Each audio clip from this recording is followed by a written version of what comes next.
श्री सद्गुरु महाराज की जय।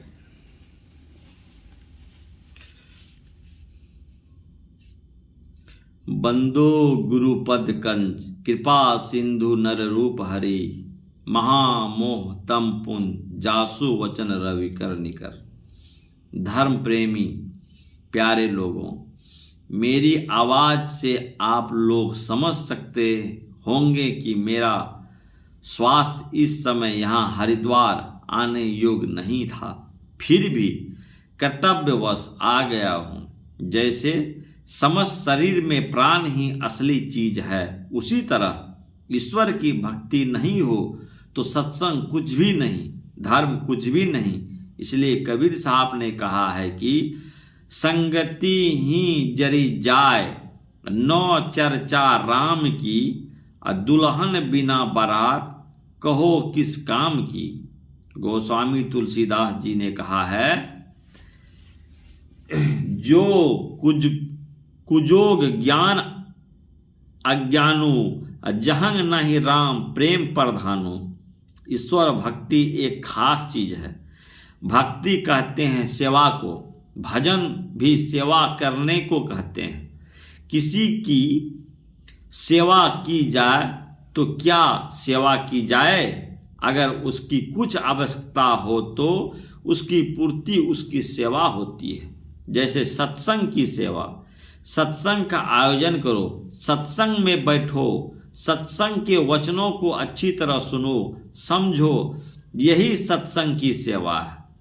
कोई सत्संगी है, उनको बिठाने के लिए आराम का स्थान देने के लिए आवश्यकता है, तो उनको इस आवश्यकता को पूरा करना उनकी सेवा है। यद्यपि सत्संग व सद्ज्ञान के प्रचार में सामूहिक रूप से जो वक्ता और श्रोता होते हैं उनको मिलाकर सत्संग कहते हैं। यह बाहरी सत्संग है।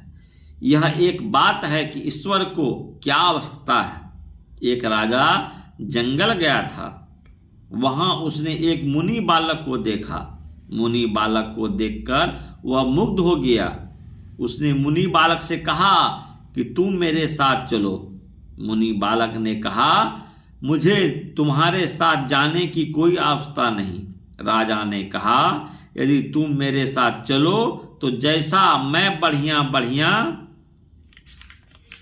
खाना खाता हूँ, अच्छे अच्छे वस्त्र पहनता हूँ, सुंदर भवन में रहता हूँ और पहरेदार मेरा पहरा करता है, उसी तरह तुमको भी मैं खिलाऊंगा, पहनाऊंगा, अच्छे भवन में सुलाऊंगा और पहरेदार तुम्हारा पहरा करेगा।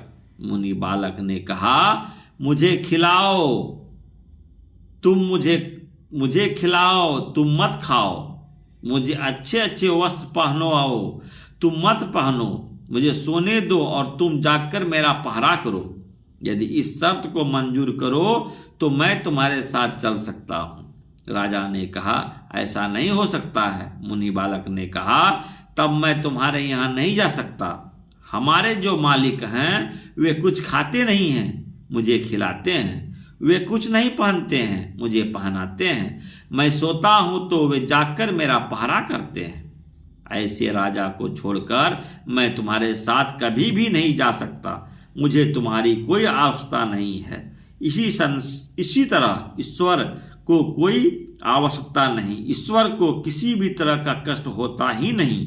उसकी रक्षा का भार कौन उठावे, क्यों उठावे। गंगा सेवन करने लोग जाते हैं तो कष्ट उठा कर जाते हैं। सवारियां हैं लेकिन पैदल जाते हैं। कितने आदमी दंड प्रणाम करते जाते हैं। गंगा सेवन करते हैं, क्या सेवन करते हैं? गंगा जल का पान करते हैं, गंगा जल में स्नान करते हैं तथा उसका हवा में टहलते हैं। इसी को गंगा सेवन कहते हैं। इसी तरह ईश्वर की भी सेवा है। लोग गंगा जाते हैं तो सेत बांध जाते हैं।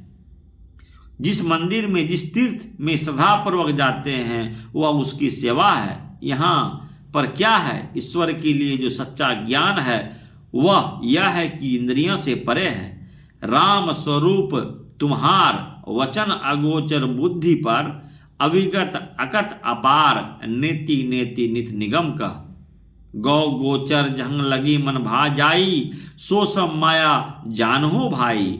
जो माया सब जान ही न चावा, जासु चरित लखी काहू न पावा। सो प्रभु भ्रु विलास खग राजा, नाच नटकी इव सहित समाजा। सोई सचिदानंद घन राजा, अज विज्ञान रूप बल धामा।